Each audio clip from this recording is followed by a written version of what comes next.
So good afternoon. Today we are beginning Mishnah 6. I'm going to put it on the board for everyone. So Mishnah 6 begins with the second set of the pairs of what we call the Zugot, the next generation, Yehoshua ben Prachya, V'nitai ha'arbeli, Kiblu Mehem. Yehoshua ben Prachya and Nita Harbeli, they received the tradition from the previous sages, Yossi ben Yoezer and Yossi ben Yochanan.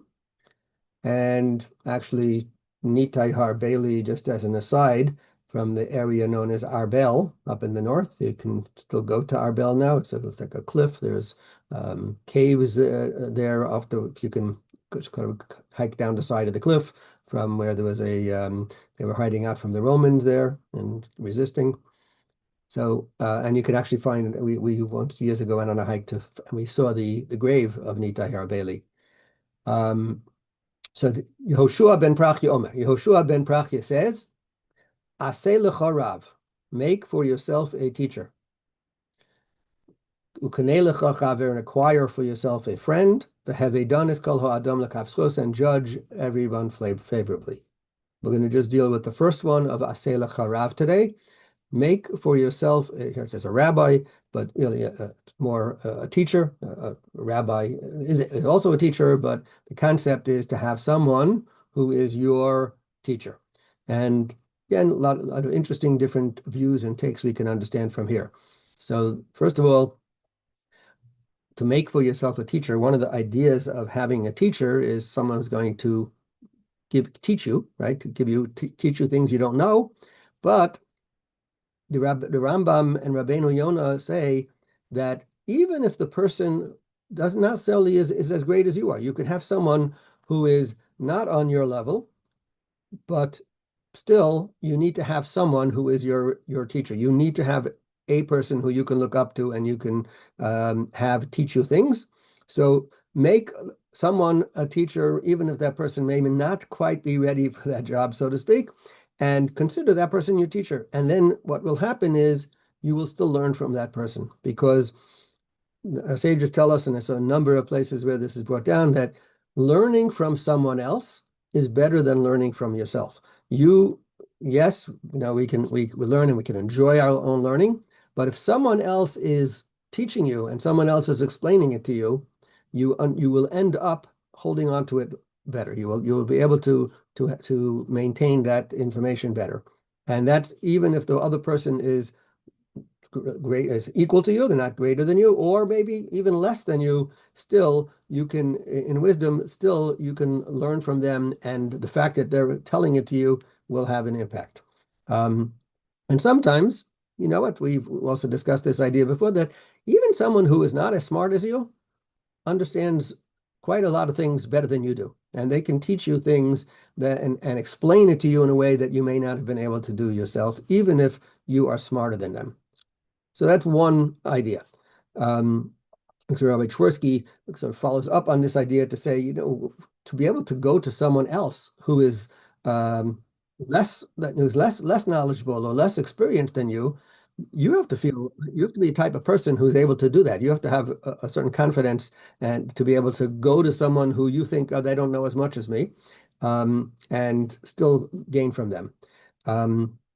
Because again, as we said, they may know more than you about a specific issue.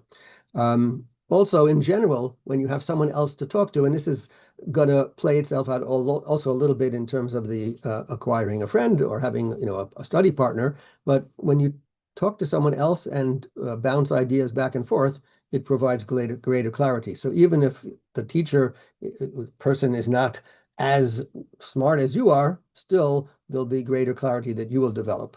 And then even the person who is a study partner can also be referred to many times as a teacher for you. The other thing is when you have a teacher, and again, we've also discussed this idea, you ask questions, and the person for the teacher themselves, they end up gaining from that. So now they'll be a better teacher. and the teacher will be able to explain things to the student that maybe the student hadn't thought of either, or the teacher hadn't thought of, but through the dialogue and the question and answer, more will come out. Rabbi Tversky also points out that when it comes to teachers or leaders, that the leadership that a generation has, Hashem provides it based on the level of the people. And the greater we are, the greater our teachers will be.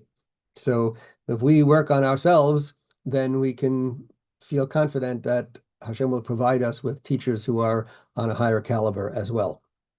Another angle that Rashi brings down is that when you don't rely on your own logic. That a lot of times we all think we're smart, and we all like to say, oh, I see it this way and logically, and it makes perfect sense. And what you're saying, or this piece of information you're telling me, doesn't make sense to me, so I'm not going to do it.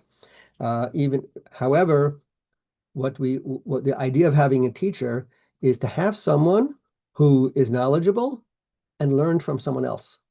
Because, and we have this in the whole Pirkei Avos here, there's a tradition that's being handed down. So your teacher should be someone who has been taught by others. There's a tradition you can trace back, that person's teacher and that person before that, and going back generation. And we find, actually, the Talmud brings this idea down as well, that someone who is able to give you information that's based on the tradition that they were taught from their teachers, that the level of information is greater than someone who figures it out by themselves on logic. It's more reliable. So we are having the Masorah, the tradition, and therefore a person should have a teacher who has a tradition, so that you can feel confident the information you're providing is going to be something that was passed down from generation to generation. And yes, there is an element of logic and svara, as we say, that's involved. But having a teacher who has your tradition will also ensure that in your learning, there's intellectual honesty, and that you're going to have authentic tradition. Because sometimes, again, we have logic, so we think it makes a lot of sense to us, but it's based on something that's not necessarily correct. And therefore, having the teacher, having that tradition, is able to keep us on the right path. Actually, in another angle, Rabbi Chaim Soloveitchik points out that books, people learn from books, but it's not the same as having a human teacher. Because he says, books teach you what to say, and a teacher, teaches you what not to say. In other words, there's certain things that you just don't get from book learning, that you need to have from a human being. Also, the Irving Bunim points out that in general, in our world, right, there are many different valid approaches to how to conduct our Jewish Torah life. We have Hasidic approaches, we have non-Hasidic approaches, even within Hasidim, different. They're valid, but a person shouldn't be bouncing around. You have to pick the way you're going to do. You pick the tradition that you're following, and don't pick and choose little pieces from different things, because that doesn't fit together. In other words, each one has a tradition. Pick the one that find the one that's going to make sense for you, and have the tradition, but be consistent. So when you have a teacher, you're following consistently with that teacher's approach, and that way your whole hashkafa, your whole outlook is going to be consistent. And applies also in halachic views, right? If you have a question in halacha, you don't go around shopping around for which rabbi is going to give you the most lenient answer, or the one that you're looking for. You have your rabbi, and whatever he's going to answer you, that's your rabbi. That's how you follow. So if sometimes he's lenient, okay. Sometimes he's more strict, that's okay. But you can't stop picking and choosing. And this idea is also brought down by the Bartanura and the Seforno, that a person should have one main teacher, and your tradition should come from them. Doesn't mean you can't learn from other people. We learn a lot of things from, and they tells us to learn from everybody. But what is it that we're learning from everybody? We're not learning how to live our main approach to Judaism from everybody. With that, we're learning from our main teacher. And the little small different nuances and other pieces of information, try to gain things from others as well. But that's a very important point, to have one person, one teacher, who is your main source of how you follow halacha and tradition. Also, having a teacher also means that you should be willing to submit yourself to your teacher. That the teacher says it, then okay, that's the ruling I have. One other last point for today is totally different look at it. If we take the words aseh lachar, instead of saying make for yourself a teacher, the Midrash Shmuel says make yourself a teacher.